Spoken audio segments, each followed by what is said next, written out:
So Nothing Nowhere has seen fit to drop a brand new solo independent release after stepping away from Fueled by Ramen, an 18-track monolithic album by the name of Dark Magic, which clocks in at a little bit over 40 minutes and is muddied in a lot of speculation and discussion amongst the fandom. The obvious question marks prior to this album's release was why Nothing Nowhere had stepped away from Fueled by Ramen, and it also had a lot of people wondering, and this is pretty much my big speculation, is if Fueled by Ramen pushed Nothing Nowhere to make Void Eternal last year. Because while he did have the emo and metalcore roots, Midwest emo roots, the constant collaborations, the complete 180 in style, it really didn't feel like a cohesive transitional period, and it kind of made me wonder if there was a little bit of production going into that was manufactured by someone else besides Joe. And he always prided himself on being a very introverted and homegrown type of artist, and so that is just something that I was wondering, but I'm not gonna just speculate on that. And obviously, like, I'm the fucking CEO of Nothing Nowhere. Like, if there was a Lincoln Monument of Nothing Nowhere, I actually built that. But I also can look at his material objectively, so don't worry about any biases going into this. When this dropped, I was really surprised, and I didn't want to just hop on and make a review immediately because obviously I was going to cover it. I've gone on record saying he's my favorite solo artist of this era many times, but I wanted to let it simmer a bit. I wanted to kind of think about it. And one thing that people will notice right away from this album is it's taking more of an old school Nothing Nowhere approach. And I'm not even talking about in terms of rawness or production, like this isn't Don't Mind Me or Deadbeat Valentine or anything like that. This is more so this weird amalgamation of some of the beat choices of like Trauma Factory and Ruiner with some of the vocalizations and approach to songwriting of Reaper. Many of these tracks are pretty short in their length. Some of them don't even clock in at like barely a minute or 2 minutes long. And one interesting thing is he kind of put all of the rock-inspired tracks or metal-inspired tracks at the ending of the record. Some of the more heavy tracks in an instrumental and vocal department like Haunted Home or Beige popping in at the back half ladder of the record. But he is leaning into this cult leader aesthetic. And I want to just go over some of the pros and cons of this record because I have some pretty concrete opinions of it. First thing, beat choices, great. As someone who really loved early Nothing Nowhere, and that was the artist I fell in love with, I love hearing these sort of Reaper and Ruiner-esque rap emo hip-hop beats with sort of indie influence. That is always something that set him apart a lot for me and one reason that I was drawn so much to him.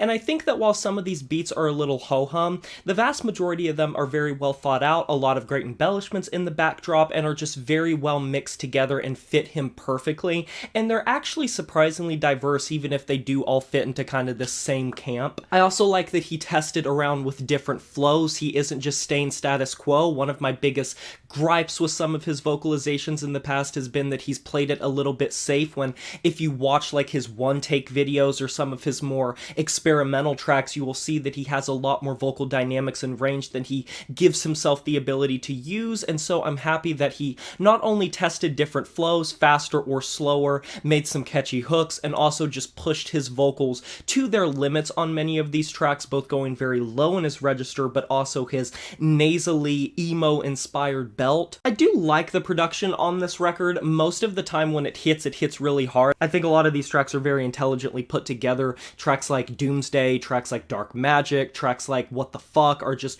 really well produced, and the aforementioned Haunted Home and Beige are fantastic. With that being said, there are some that kind of are a little bit grating and that I'm not that big of a fan of. I don't really like the mixes on Reaper Gang or Reaper Rap, and I think that Okay Okay is probably going to go down as my least favorite track on this record. It's the worst qualities of a track like Buck from Trauma Factory. But overall, creatively, I think that he played by his own numbers, but he definitely pushed himself. He tackles a lot of his similar lyrical themes, but I did find myself coming away being really impressed with a lot of the lyrics on this thing. I think he tackles mental health in a way that he always has, but he also tackles a lot about the industry, how it affected him, how the pressure of the industry made him step away and go independent, as well as leaning more into just his fan base and playing for his fan base as opposed to some sort of big label or something like that, and how he's still making money and he still has this massive fan base, how he could tour with anybody he wants to tour with, and yet, you know,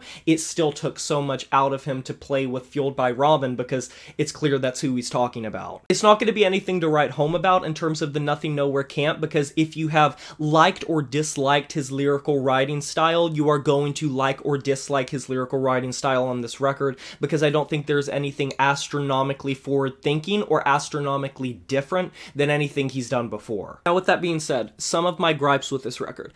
I am someone who will devour all and any Nothing Nowhere content, but with that being said, I think this record is a little bit too long.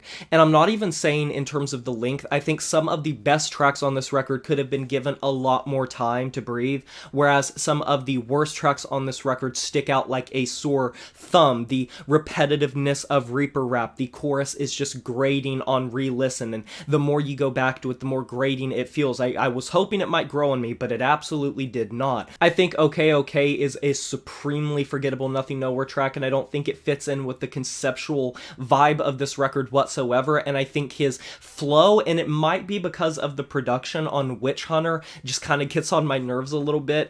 The flow is fun on it, but something about how just soaked in effects his vocals are on this track, I don't think that that's when his rapping shines. After going back to this record multiple times, another thing that I think is going to become a little exhausting as you go in for re-listens is all of the intros and all of the skits. Now, obviously with this breed of music, with this emo hip-hop indie thing, the samples and that sort of thing are very rampant, but he has this sort of story that plays out throughout this record, and I love concept records, and I think this is the first time he's ever really just done a full-blown concept record, in quotes, because I think lyrically these tracks don't necessarily go together as a concept from start to finish, but storytelling-wise, there is a consistent message throughout this record of the Reaper coming, and there's this cult leader that goes by Nothing Nowhere, you gotta stay inside, and the Reaper gang is going to come after you, and I think things like that is fun to play around with, but when some of these like intros and bits and pieces, either at the start or end of tracks, are like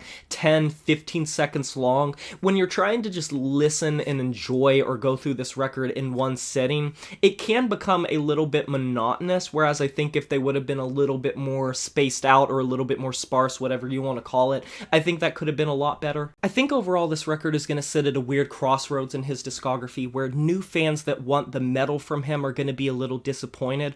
Old school fans are either going to like the fact he's going back to his roots or are going to dislike it because they think it's worse. And with this independent streak that he is building towards and now being, gone from Fueled by Ramen, it makes me wonder where the future is going to lie with Nothing Nowhere and where he's going to go with his music in the future. But I think this is going to be one of those releases that is a turning point in his discography.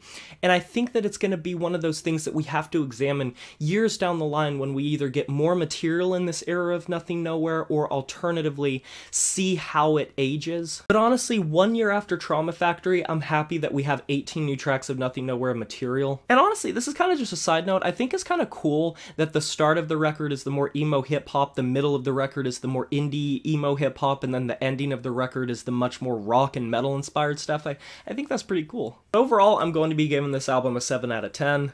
And that is a wrap. What are your guys' opinions of this new Nothing Nowhere record, Dark Magic? Let me know down in the comment section below what your thoughts of this record are. I can't wait to hear it. Be sure to like this video if you enjoyed it, subscribe to join the review family today, and smash that notification bell to be notified of my future uploads. You know what it is, my name is Jay Morris, and I'm signing off saying farewell.